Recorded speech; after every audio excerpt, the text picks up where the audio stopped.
कल की अपेक्षा आज वीडियो का क्वालिटी कुछ अच्छा रहा है, लेकिन फिर भी हम बता दें इसके पहले वाली क्लास में ना चैप्टर 1 मतलब अर्थव्यवस्था और उसके विकास के ऑब्जेक्टिव क्वेश्चन बताया गया था, और इस वीडियो में आप देखोगे चैप्टर 2 रहेगा। क्या रहेगा? चैप्टर 2 राज्य और राष्ट्र की आय। अर्थशास्त्र में चैप्टर 2 के objective question most important question बताया जाएगा, आप देखो। और बहुत बढ़िया ऑब्जेक्टिव क्वेश्चन इसमें छापा गया है, जो प्रीवियस ईयर क्वेश्चन को बेस बनाकर यहाँ लिखा गया। ध्यान से सुनो, एक एक करके क्वेश्चन देखो, बहुत मजा वाला प्रश्न है। ये सब के सब बिहार बोर्ड में आने वाला प्रश्न है। पहला क्वेश्चन पूछेगा कि भारत में वित्त वर्ष क्या होता है? वित्तीय वर्ष मतलब फाइनेंस जो ईयर होता है, कब से कब तक एक वर्ष माना जाता है भारत में? तो 1 अप्रैल से गिना जाता है और 31 मार्च तक मतलब अंत होता है। 1 अप्रैल से 31 मार्च तक देखोगे तो इसको वित्तीय वर्ष माना जाता है। तो आंसर क्या लगाओगे? सी लगा देना।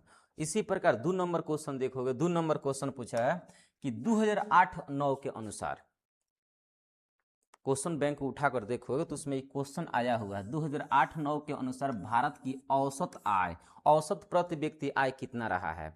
मतलब औसत प्रति व्यक्ति आय कि भारत में एक आदमी के कमीनी एक वर्ष में कितना रहा है 2008-9 के अनुसार? तो 22,494 रुपया रहा है। आज अगर पूछा जाए 2025-26 के अनुसार, 2025-26 के अनुसार कि भारत में प्रति व्यक्ति आय मतलब एक आदमी का आय कितना है, तो बताओगे 2 लाख से ज़्यादा है, 2.05 लाख। ठीक है, लगभग 2,05,000 के आसपास है एक आदमी के एक वर्ष के औसत कमीनी। ठीक है, ये बतिया याद रखना। ओके, इसके बाद है अगला क्वेश्चन बिहार के। बिहार के पूछा जाए बिहार के किस जिले में प्रति व्यक्ति आय सबसे ज्यादा है? तो बताओगे पटना में। पटना में सबसे ज्यादा प्रति व्यक्ति आय है, और सबसे कम किस में है? शिवहर में। सबसे ज्यादा पटना में, सबसे कम शिवहर में। याद रखना, सबसे कम पूछो तो शिवहर एक छोटा सा जिला है, देखोगे ना तो क्षेत्रफल की दृष्टि से सबसे छोटा जिला है। ओके, सॉरी क्षेत्रफल, हाँ क्षेत्रफल की दृष्टि से सबसे छोटा, हई है जनसंख्या की दृष्टि से सबसे बड़ा। दोनों बतिया याद रखना, यहाँ सबसे कम प्रति व्यक्ति आय है और यहाँ सबसे ज्यादा प्रति व्यक्ति आय है। अब बिहार में प्रति व्यक्ति आय कितना है? लगभग 67 से 68,000 के आसपास है, 67 से 68,000 के आसपास है। ठीक है, तो लगभग में बताओगे क्योंकि घटता बढ़ता रहता है। तो हई दोनों याद रखना जो क्वेश्चन पूछा हुआ है यहाँ।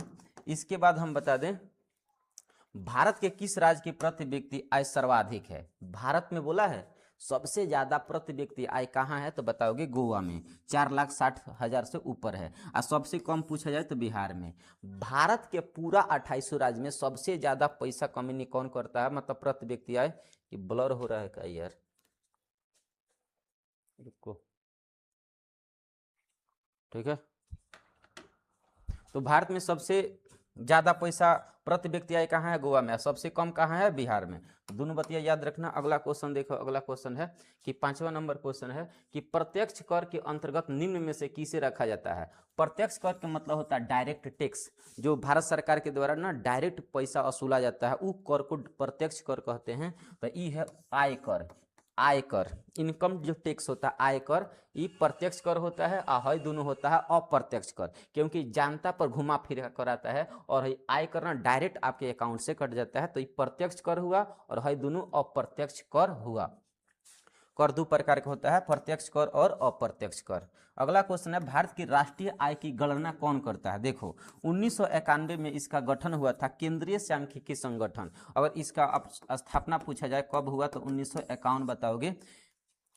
केंद्रीय सांख्यिकी संगठन CSO ये क्या करता है ना, भारत के राष्ट्रीय आय मापता है कि राष्ट्रीय आय कितना है भारत का। तो भारत का राष्ट्रीय आय का गणना या माप जोख कौन करता है? केंद्रीय सांख्यिकी संगठन। इसका स्थापना कब हुआ? 1951 में। तो एक से 2 प्रश्न यहाँ बना सकते हो आप। अगला क्वेश्चन देखो कितना बढ़िया है। भारत के राष्ट्रीय आय का सर्वप्रथम अनुमान किसने लगाया था? भारत में सबसे पहले राष्ट्रीय आय का अनुमान देखोगे ना तो ये लगाने वाले थे 1867-68 में लगाया गया था दादा भाई नेहरू जी के द्वारा। भारत में सबसे पहले राष्ट्रीय आय का अनुमान लगाने वाले व्यक्ति कौन है? दादा भाई नेहरू जी। किधर गया? यहाँ है दादा भाई नेहरू जी। कब लगाए थे? 1867-68 ईस्वी में।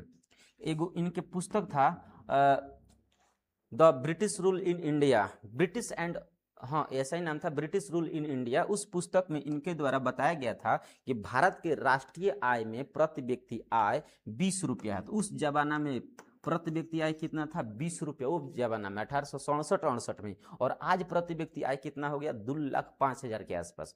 बात को समझ रहे हो? तो भारत में सबसे पहले राष्ट्रीय आय का अनुमान कौन लगाए? दादा भाई नेहरू जी। कब लगाए? 1867-68 में। उस समय क्या बोले थे? प्रति व्यक्ति आय कितना है? 20 रुपया लगभग। कवना पुस्तक में? ब्रिटिश रूल इन इंडिया, उनके पुस्तक के नाम रहा है।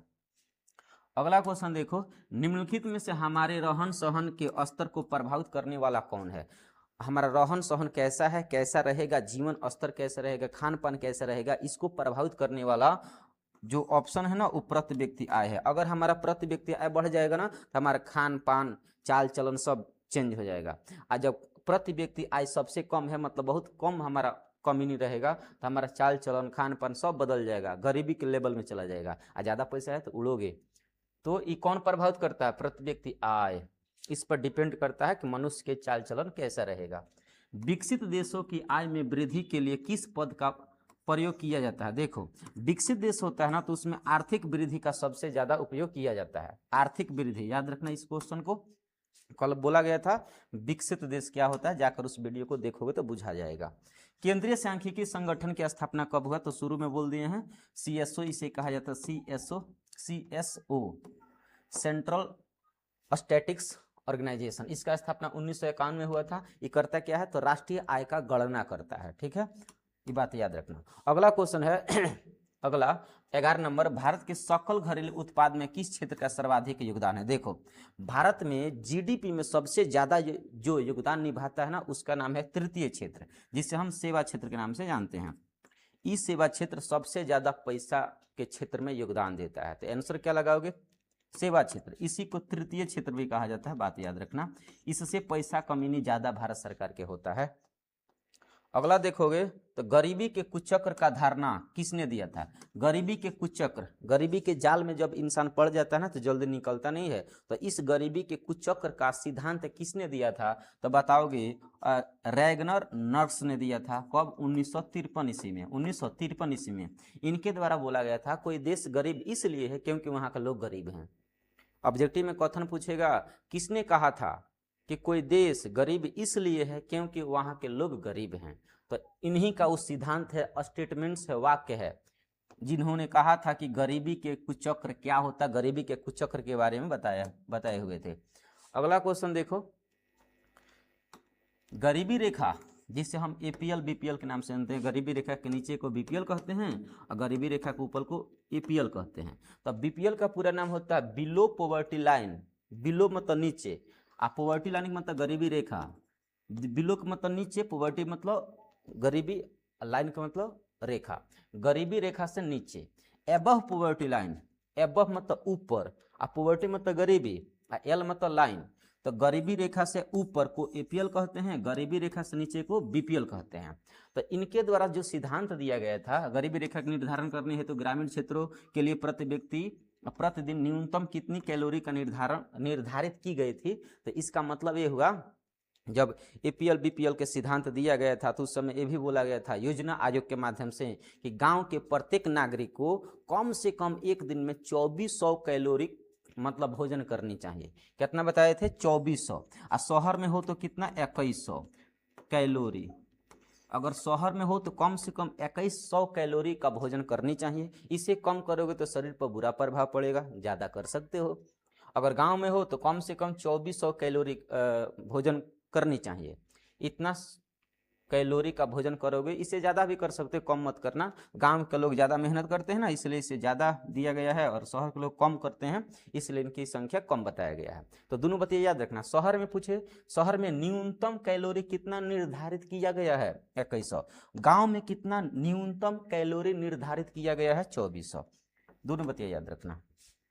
जब उतना कैलोरी के भोजन करोगे ना, तो शरीर एकदम तंदुरुस्त हट्ठा कट्ठा रहेगा, किसी प्रकार की बीमारी नहीं रहेगा। Poverty and un British rule in India नामक पुस्तक किसने लिखा? तो अभी बताए हैं 1867 ईस्वी में दादा भाई नेहरू जी ने लिखा। दादा भाई नेहरू जी इसी में बोले थे, राष्ट्रीय आय का अनुमान लगाए थे, प्रति व्यक्ति आय बताए थे 20 रुपया था। निम्न में से किस विधि के अंतर्गत उत्पादित अंतिम वस्तुओं का मूल्य को जोड़कर राष्ट्रीय आय की गणना किया गया था? तो बताओगे आय विधि। आय विधि, राष्ट्रीय आय की गणना मूल्य को, हाँ आय विधि, आय विधि, ठीक बा। आय विधि को आंसर लगा देना ए। इसके बाद है भूमि का पारिश्रमिक क्या कहलाता है? तो देखो भूमि का पारिश्रमिक ना लगान कहलाता है। क्या कहलाता है? लगान। आंसर हो जाएगा डी नंबर। इसी प्रकार 17 नंबर क्वेश्चन देखो। 17 नंबर क्वेश्चन है कि देश की सीमा के अंदर एक वर्ष में उत्पादित सभी अंतिम वस्तुओं और सेवाओं का मौद्रिक मूल्य को क्या बोलते हैं? तो सकल घरेलू उत्पाद बोलते हैं। इसी को जीडीपी कहा जाता है, जीडीपी। Okay, GDP. अब एगो क्वेश्चन तुमसे पूछते हैं बाबू, ध्यान से बता दो, भारत के जीडीपी कितना है? भारत का जीडीपी वर्तमान समय में कितना है?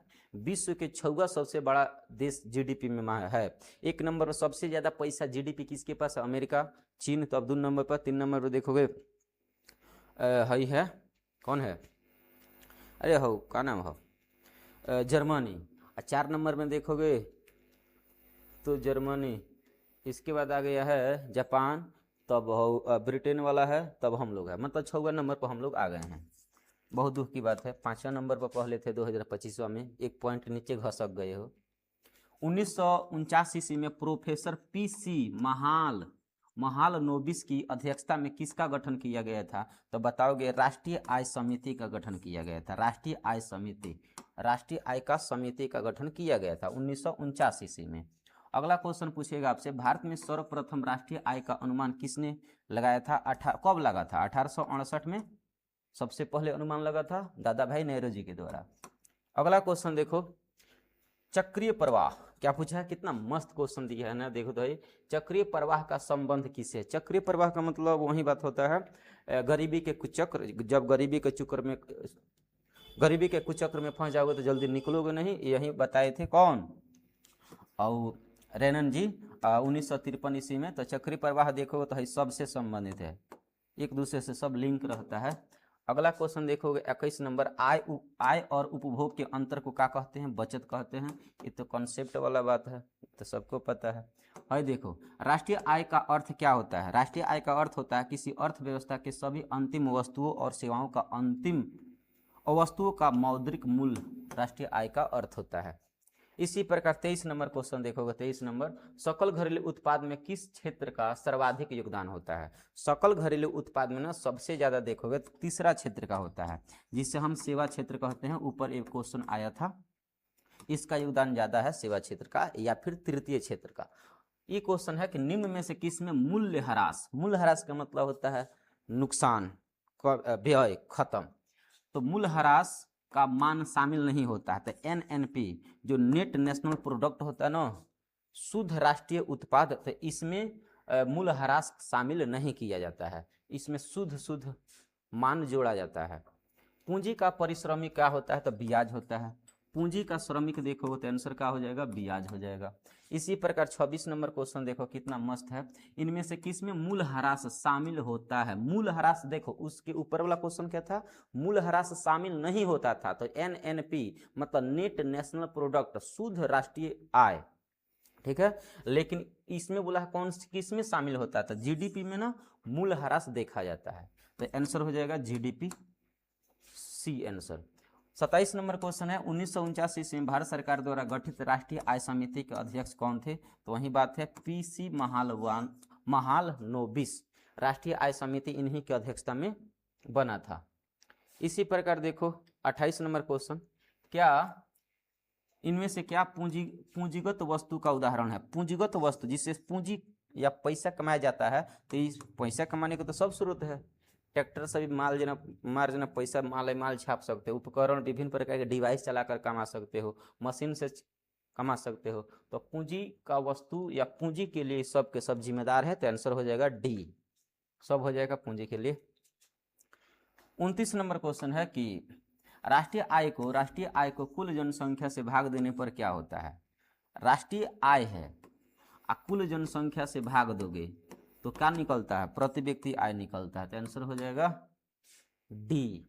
30 नंबर क्वेश्चन देखो कितना है कि मरम्मत पर व्यय और पूंजी के घिसावट किस में शामिल किया जाता है? तो सकल राष्ट्रीय उत्पाद में ये सब शामिल करने का बात किया जाता है। इसी प्रकार देखो 31 नंबर क्वेश्चन का पूछा है कि स्वतंत्रता प्राप्ति के पूर्व राष्ट्रीय आय की गणना का प्रयास किसने किया था। मतलब जब देश हमारा आजाद नहीं हुआ था तो उससे पहले राष्ट्रीय आय की गणना दादा भाई नौरोजी किए थे। दादा भाई नौरोजी 1867-68 में। तो आंसर हो जाएगा आपका सी। इसी प्रकार देखो 32 नंबर क्वेश्चन है कि दोहरी गणना की समस्या का संबंध किसमें होता है। तो राष्ट्रीय आय में। इसमें बहुत ज्यादा झमेल होता है। दोहरी गणना कभी कभी हो जाता है। 21 में सबसे ज्यादा समस्या देखने को मिलता है राष्ट्रीय आय में। कभी कभी एक मनुष्य का दो बेर गणना हो जाता है राष्ट्रीय आय जोड़ते समय। प्रोफेसर रैगनर नर्क्स ने किस धारणा को बताया था। तो कुचक्र, गरीबी के कुचक्र को धारणा को बताया था 1953 ईस्वी में, जो ऊपर बता दिया गया था। इसी प्रकार 34 नंबर क्वेश्चन और आज के अंतिम प्रश्न है कि निम्न में से क्या उत्पादन वृद्धि को प्रोत्साहित करता है। मांग में वृद्धि, जब लोगों का डिमांड रहेगा कि कौन वस्तु हमें खरीदना है ना, तो उसका ज्यादा उत्पादन होगा। तो प्रोत्साहन मतलब मोटिवेट कौन करता है। जब वस्तु की मांग आ जाएगा ना तो उत्पादन ज्यादा होने लगेगा। तो उत्पादन को मोटिवेट कौन करता है। मांग में वृद्धि, मांग ज्यादा होगा उत्पादन ज्यादा होगा। तो वस्तु के उत्पादन में वृद्धि का प्रोत्साहन कौन करता है। वस्तु के मांग में वृद्धि प्रोत्साहन करता है। तो आंसर हो जाएगा आपका ए। तो रहा आपका 34 प्रश्न। ये सब तैयारी कर लो। तीसरा पार्ट अब अगले दिन तीसरा पार्ट के लिए ऑब्जेक्टिव क्वेश्चन बना देंगे। इसी प्रकार पांचों पार्ट लगातार तैयारी कर लेना। एकदम अर्थशास्त्र में ऑब्जेक्टिव एमसीक्यू एकदम मजबूत हो जाएगा। पूर्णांक में पूर्णांक ऑब्जेक्टिव ला सकते हो। जितना बताया जाता है ना, जो साइड से बताया जाता है क्वेश्चन, वो भी ध्यान में रखते चलो, बहुत मजबूत हो जाएगा। Okay, thank you.